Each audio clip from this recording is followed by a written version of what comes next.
So today I wanted to show you guys how to breed probably one of the easiest fish in the entire aquarium hobby, the White Cloud Mountain Minnow. For the last year or so, I've been really focused on breeding some of the rarer fish here in the fish room, things like catfish, cichlids, pseudomogles, rainbow fish, things like that. But recently I've kind of had a bit of an inkling and an itch to get back into like some of the beginner fish that I kept many years ago.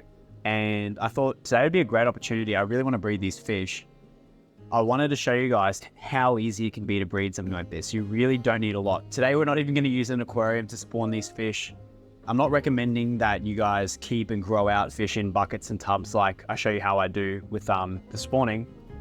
I don't recommend you do that, but if you're down a tank and you want to try and spawn these and you've got somewhere decent to grow them out, this could be a really good option for you. So today we're going to be doing two spawns.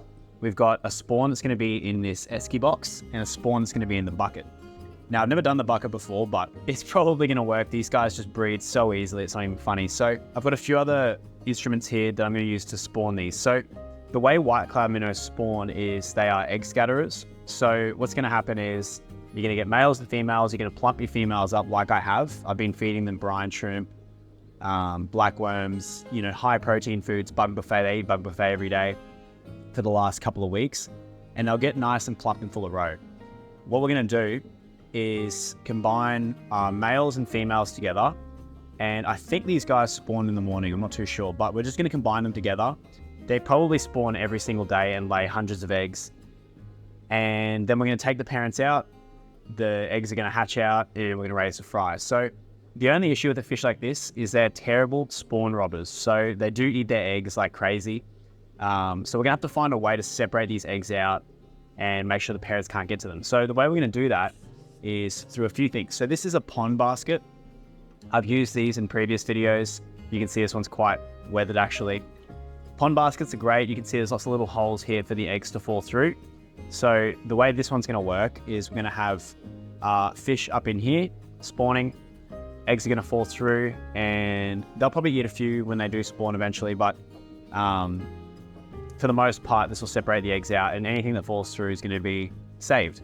So that fits actually really conveniently here on the esky box, like that.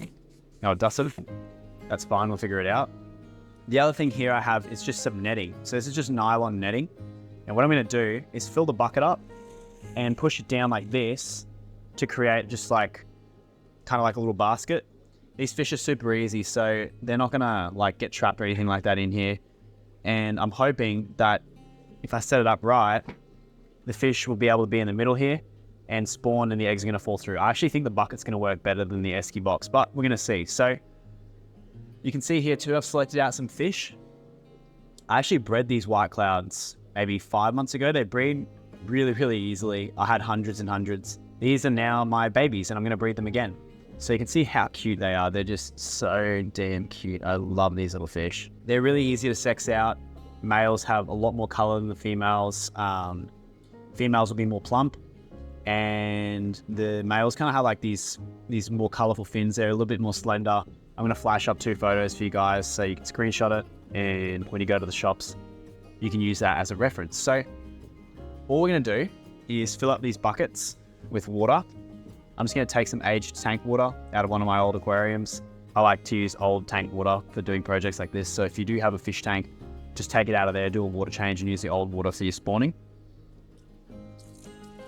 These fish are not fussy. So they're going to spawn for me in a pH of 7 and a TDS of about 180. But seriously, it probably doesn't matter. Like, these are one of the easiest fish to take care of and breed. And these are a great beginner fish if you're trying to do like some egg scatterers. I wouldn't worry too much. And a lot of people also ask me while I'm doing these projects, what about oxygenation? With a really small volume of fish like this, like, 3 fish in a basket, you don't need a lot of oxygen. You're not going to need an aerator or a filter until these fry are much bigger. I'll walk you through the steps in the next coming days as we spawn these fish. Let me just fill these buckets up.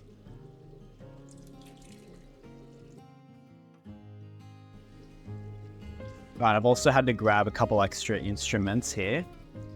So this is just some crushed coral bags. The other reason I'm using these is just to try and sink this little box and keep it off the bottom. The other thing I grabbed out was just this. This is cocoa peat. This is just going to be my spawning medium for these fish. What they normally spawn in is like, they'll go over a bunch of rocks with like, you know, some moss or some plants, and they'll go in the vegetation and spawn. So we're going to have to mimic that in these little boxes. So this cocoa peat, you get this from Bunnings or your hardware store. And then the same here. What we're going to do now is take males and females, and we're going to do ratios. So I'm going to start with my male. Probably going to do more males than females. I'm going to add a male here and another male here. Okay, we got our males. Add another male in this one. All right, we've got 2 males now in each box. We're going to take the fattest female I can find and put her in here. And this second fattest, go in here. Honestly, might just leave it at that. I want to see how much one female will make. The reason I like to add more males than females is it's actually more important that you get the males interested in spawning than the females when it comes to a fish like this. So having 2 males means that that female is probably going to get harassed tomorrow morning, and she's going to be way more likely to breed than if there was like heaps of females around, because it means both the males are going to go for the one female rather than if I had like an extra female in there, they might just start getting a bit distracted. I really want them focused on trying to breed. Like, it already looks like they're sparring in this bucket. So these fish are like insanely easy to breed. It's not even funny. So what we're going to do is leave the buckets now overnight. They should be done all their spawning by lunchtime tomorrow. We'll take the fish out, see if there was any eggs, and hatch out those eggs. So I'll see you guys tomorrow.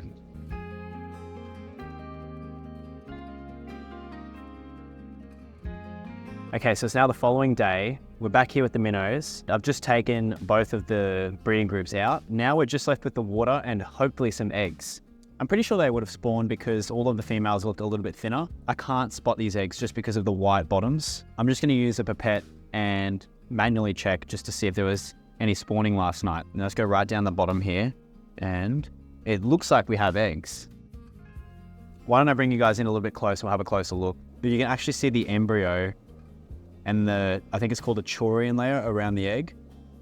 There's 2 eggs there. I'm not entirely sure how long it's going to take for these to hatch. I think by tomorrow we'll start seeing some development, and then within a few days they'll hatch and they'll all stick to the sides. Then we'll know how many we did get. I'm going to leave these containers now to hatch. They're at like 23 degrees Celsius, so I guess in a few days time I'll update you once they hatch and show you how to raise the babies, because it's pretty easy to raise these babies. They're really, really hardy. Good news, I'm really happy we got that spawn. I told you guys they were easy to breed. Okay, so it's been about 3 days and we're back here with the minnows, and I've got really good news. We've got a ton of babies starting to hatch out. So in the bucket, there seems to be a lot more than in this little foam box. So far, I've only counted like 2 in here, but in here, there's at least 50 to 60 that I can count with my eyes. So I'm guessing there's a lot more than that. They haven't started swimming yet, so we're not going to feed them, but we are going to add one thing to these containers just to help with raising the fry and keeping it nice and fresh in here. And that's going to be some hornwort. So this is just like a floating plant. You can get all sorts of different floating plants. This isn't totally necessary, but I like to do this at this stage because this stuff contains a bunch of microorganisms that are going to start to culture in these containers. You can see how dirty these plants are too. And those microorganisms are going to be like the first meal for our babies. These babies are really, really small. So I'll also add some to this bucket. It'll also just give these babies a place to hide when they do eventually start swimming, which will probably be in the next 2 days. Once we start seeing them swimming, we're going to give them a feed, but for now, we're going to leave them a few more days. Yeah, I just wanted to update you guys and show you the little babies.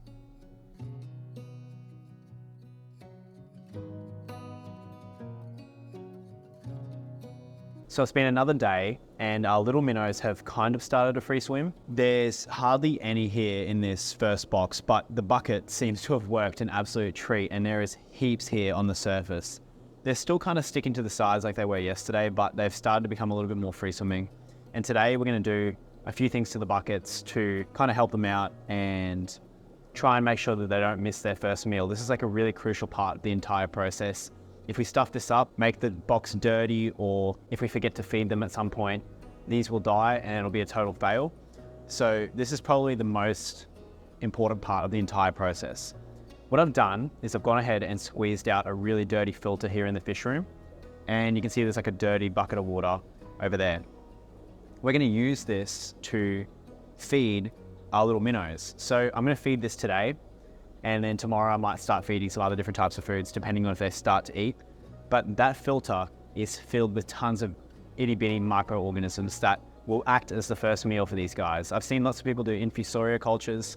I've done them in the past.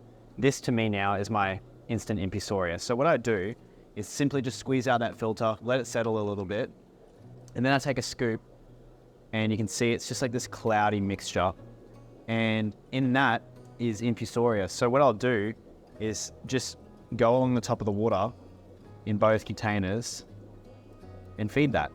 Now I'll probably do this twice a day, once in the morning and once at night, and that'll just make sure that there's tons of little critters for them to eat when they start to swim and think about having their first meal once their yolk sack's gone. So for both buckets we'll do this.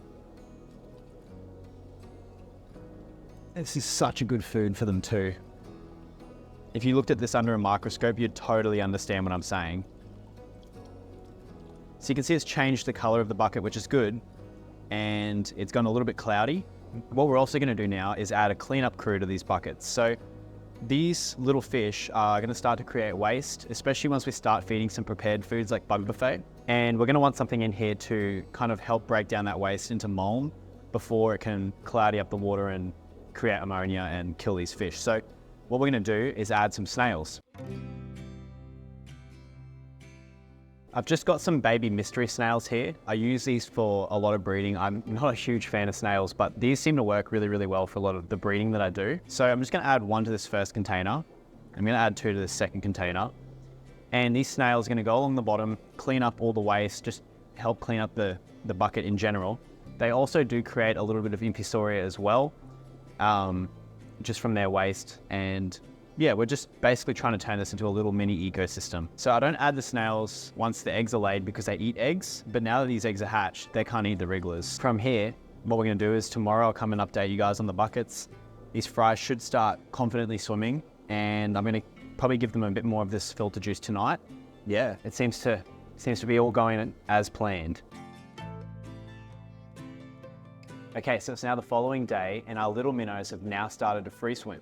So in the bucket, there is definitely over 100 of these tiny little babies, probably more, that have all started to go and swim around the surface. And I tell you what, they are so cute. They're like little tiny eyelashes. They're unbelievably small. And they've definitely taken to eating that filter juice that I fed them yesterday. So I'm gonna feed them again today with some more filter juice, but I'm also gonna add in some bug buffet. The good thing about bug buffet is it crushes up really, really nice and fine. It's got a lot of nutrients, so I like to use it for a lot of my fry. I know a lot of other people use other brands, but this, for me, seems to work the best. I developed it to be really, really good for this sort of thing, so that's what I'm gonna use. What I'll do is just crush up like a tiny, tiny bit of it, and I'm gonna try and do this a few times a day. So it's now the morning. I'll probably try and do this at lunch, and then probably try and do it this afternoon as well.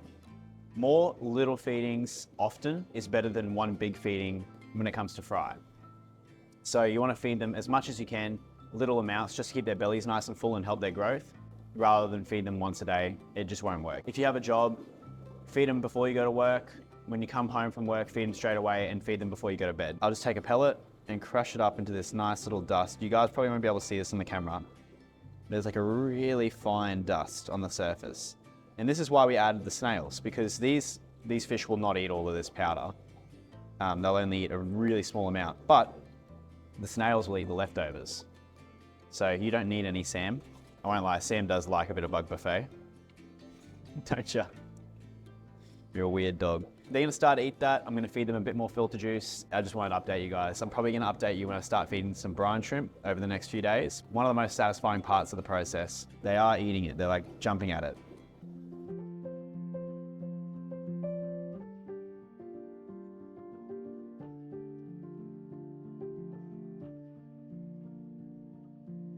Okay, so it's about 4 days later and our little minnows have grown quite a bit.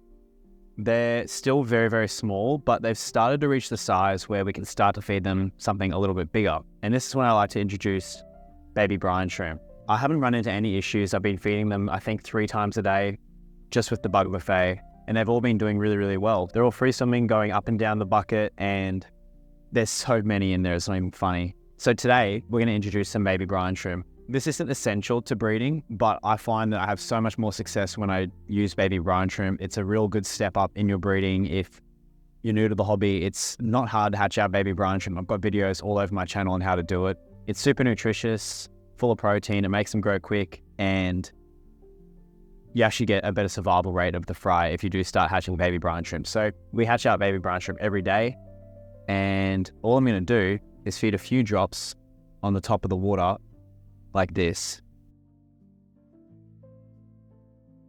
And those little brine shrimp are going to swim around, and they entice the fry to eat because they're like jerking around in the water, and it actually just makes the fry grow a lot better and quicker. The other thing that's good too is the baby brine shrimp will last like 6 hours in the fresh water. So it means that they're going to eat all day until I come and feed them again. Yeah, it's just a real good thing to add to the breeding program. But at this stage, this is when I start to feed them it, and we're going to see these little babies just explode with their growth. The other thing that's kind of interesting as well that I wanted to show you guys was the snail has grown heaps. So both the snails have actually put on some size as they got in here, which is kind of surprising to see how quickly they can grow. But yeah, all's going well, so I'll keep you guys updated with how the rest of the project goes. Okay, so it's been another week now since I updated you guys on how our little minnows are going, and they are doing fantastic. I haven't really had any die-offs. There's freaking heaps in here. I'd say probably close to like 100. And yeah, I think we're going to wrap up the video here. So what I'm going to do from here is continue to feed them brine shrimp and bug buffet until they get maybe a little bit bigger. And I'm going to transfer them to a tank. And I've got a tank on the other side of the room with some bigger minnows that I bred. They'll grow pretty quickly, and within like the next 2 months, they should be ready to go. Yeah, this was a really fun project, and I'm glad to have done something like this again. I love trying to do like little fun, quirky breeding methods, and it just goes to show you guys, if you want to, populate a tank at home, you don't need a lot of space. Like in theory, these could continue to grow out in this bucket as long as I was doing water changes until they were ready to go into like a community tank, or until they're about 1 centimeter in size. So the most important things is just keeping the bucket clean, doing water changes on it, frequently feeding, but these are a really easy fish to breed. Well, I guess that wraps up the video, guys. So thank you so much, and I'll see you in the next one.